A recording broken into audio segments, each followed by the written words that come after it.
Hello friends, સ્વાગત છે તમારું વિશુની રસોઈમાં। આજે આપણે ગુજરાતીની ફેમસ દાળ ઢોકળી બનાવીશું। દાળ ઢોકળી બધાના ઘરમાં બનતી જ હોય છે, પણ બધાની બનાવવાની રીતો અલગ અલગ હોય છે। તો આજે એકદમ પરફેક્ટ રીતે ઢોકળી છૂટી છૂટી બને અને બધી જ રીતે પરફેક્ટ બને એવી ટેસ્ટી દાળ ઢોકળીની રેસીપી હું તમને શેર કરીશ। જો તમને મારો વિડીયો પસંદ આવે તો વિડીયોને શેર જરૂરથી કરજો। તો ચાલો એકદમ ટેસ્ટી રસીલી દાળ ઢોકળીની રેસીપી શરૂ કરીએ। તો સૌપ્રથમ દાળ ઢોકળી બનાવવા માટે આપણે પરફેક્ટ મેજરમેન્ટ લઈશું। તો એના માટે મેં અહીંયા 1 કપ જેટલી તુવેરની દાળ લીધી છે। તો 1 મુઠ્ઠી તુવેરની દાળ એક માણસ માટે ઇનફ છે, તો તે પ્રમાણે તમારે દાળ લેવાની। હવે દાળને આપણે 2 પાણીથી વોશ કરી અને ધોઈ લઈશું। પછી આપણે તેને કુકરમાં એડ કરી આપણે બાફવા મૂકવાની છે। કુકરમાં આપણે 2 ગ્લાસ જેટલું પાણી એડ કરી દેવાનું છે।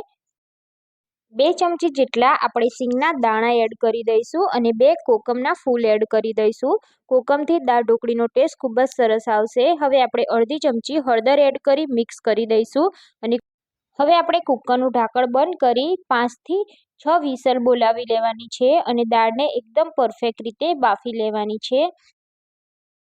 તો દાળ બફાય ત્યાં સુધી આપણે ઢોકળીનો લોટ બાંધી લઈશું। તો એના માટે મેં અહીંયા 2 કપ જેટલો રોટલીનો જે ઝીણો લોટ આવે છે તે લીધો છે। હવે આપણે તેમાં સ્વાદ મુજબ મીઠું એડ કરી દઈશું અને 1 ચમચી આપણે અજમાને આ રીતે હાથેથી ક્રશ કરી અને એડ કરી દઈશું।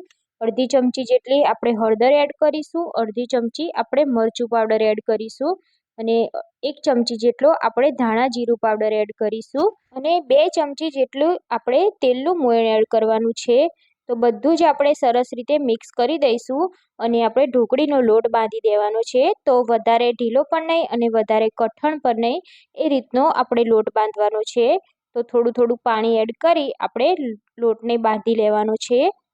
તો આ લોટમાંથી આપણે ઢોકળી પણ બનાવીશું અને સાથે દાળ ઢોકળી જોડે ખાવા માટે ઢેબરા પણ બનાવીશું, એટલે કે તીખી ભાખરી પણ બનાવીશું। તો મેં અહીંયા આ રીતનો લોટ બાંધી દીધો છે। હવે આપણે લોટને 10 થી 15 મિનિટ રેસ્ટ આપીશું। ત્યાં સુધી આપણી દાળ પણ સરસ રીતે બફાઈ ગઈ છે। તો હવે આપણે દાળમાં મસાલા કરવાના છે। તો આ રીતની પરફેક્ટ દાળ બફાયેલી હોવી જોઈએ। જો દાળ અચકચરી હોય તો તમે અહીંયા બ્લેન્ડર કે પછી ઝેરણીની મદદથી ઝેરી શકો છો।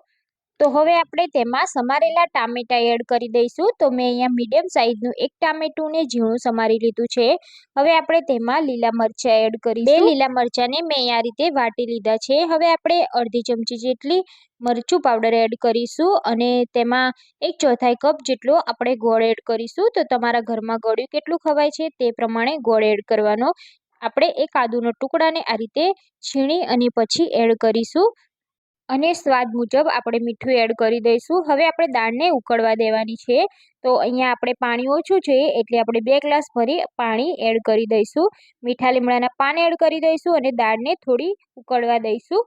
ત્યાં સુધી આપણે ઢોકળી વણી લઈશું। તો અહીંયા લોટને પણ 10 મિનિટ જેટલો રેસ્ટ મળી ગયો છે। તો હવે આપણે રોટલીની સાઈઝનું એક ગુલ્લું કરી લેવાનું છે। કોરો લોટ લગાવી આપણે રોટલી વણવાની છે। તો રોટલી વધારે પતલી પણ નહીં અને વધારે જાડી પણ નહીં, એ રીતની વણવાની છે। તો ઢોકળી પતલી હશે તો દાળ ઢોકળીમાં ચીપકી જશે, એટલે છૂટી છૂટી બને તે માટે આપણે મીડિયમ થીક ઢોકળી બનાવવાની છે। અહીંયા આપણે રોટલી વણી દીધી છે, તમે જોઈ શકો છો આ રીતની થિકનેસ રાખવાની છે। બસ આ રીતે જાડી પણ નહીં પતલી પણ નહીં, તે રીતની આપણે વણી છે। હવે આપણે તેને કટ કરીશું। તો ચોરસ શેપમાં આપણે કટ કરીશું। જો તમારે નાની મોટી સાઈઝમાં કરવી હોય તે પ્રમાણે તમે કટ કરી શકો છો। તો આ રીતે પહેલાં ઊભા કટ લગાવીશું અને પછી આડા કટ લગાવી દઈશું। તો આ રીતે આપણે કટ કરી બીજી 2 રોટલી એટલે કે 3 રોટલીની આપણે ઢોકળી બનાવીશું। એટલે આપણે 3 રોટલી કરી આ રીતે ઢોકળી પાડી। અહીંયા દાળ પણ આપણી સરસ ઉકળી ગઈ છે। તો હવે આપણે એક એક કરી અને ઢોકળી એડ કરી દઈશું। તો ઢોકળી એડ કરો ત્યારે આ રીતનો ઉભરો આવે ત્યારે જ એડ કરવાની, જેથી દાળમાં ઢોકળી ચોંટે નહીં અને આ રીતે બધી જ ઉપર આવી જશે। તો આ રીતે ઉભરો આવે ત્યારે ઢોકળી એડ કરીશું। તો ઢોકળી ચોંટશે નહીં અને વચ્ચે વચ્ચે આ રીતે આપણે હલાવતા રહીશું, જેથી બધી ઢોકળી એકદમ છૂટી છૂટી બનશે। તો બધી ઢોકળી મેં અહીંયા એડ કરી દીધી છે। હવે આપણે તેની કુકરનું ઢાંકણ બંધ કરી આપણે 1 વિસલ કરી લેવાની છે। તો આપણે હાઈ ફ્લેમ પર એક વિસલ કરી લઈશું। તો અહીંયા આપણે કુકરની એક સીટી થઈ ગઈ પછી આપણે પ્રેશર ખતમ થાય પછી આપણે ચેક કરીશું। તો અહીંયા મેં ગેસ ચાલુ જ કરી દીધો છે। તો અહીંયા તમે જોઈ શકો છો ઢોકળી આપણી એકદમ સરસ રીતે બફાઈ ગઈ છે અને દાળ પણ એકદમ સરસ રીતે થઈ ગઈ છે। હવે આપણે વઘાર કરીશું। તો દાળ ઢોકળીમાં આપણે વઘાર નથી કર્યો એટલે હવે વઘાર કરીશું। 3 ચમચી જેટલું મેં અહીંયા તેલ લીધું છે, તેમાં 2 ચમચી જેટલી આપણે રાઈ એડ કરીશું અને રાઈને એકદમ સરસ ફૂટવા દેવાની છે અને 1 ચમચી જીરું એડ કરીશું। આપણે 1 પિંચ જેટલી હિંગ એડ કરીશું। તો અહીંયા આપણે સૂકા લાલ મરચાં એડ કરી દઈશું। 2 થી 3 આપણે લવિંગ એડ કરી દઈશું અને તમાલપત્ર એડ કરી દઈશું અને 1 ચક્રફૂલ એડ કરી દઈશું। થોડાક એવા મીઠા લીમડાના પાન એડ કરી દઈશું અને અડધી ચમચી આપણે લાલ મરચું પાવડર એડ કરી દઈશું। હવે આપણે ફટાફટ જ આ વઘાર દાળમાં એડ કરી દેવાનો છે। તો મરચું બળે નહીં તે પહેલાં જ આપણે વઘાર એડ કરી દઈશું। તો અહીંયા આ રીતનો વઘાર કરશો તો દાળનો ટેસ્ટ ખૂબ જ સરસ આવશે અને આ રીતે વઘાર કર્યા પછી આપણે તરત જ કુકરનું ઢાંકણ બંધ કરી દેવાનું છે જેથી બધું જ વઘારની સ્મેલ આપણી દાળમાં બેસી જાય। તો આ રીતે થોડીક વાર માટે કુકરનું ઢાંકણ બંધ કરેલું રાખીશું।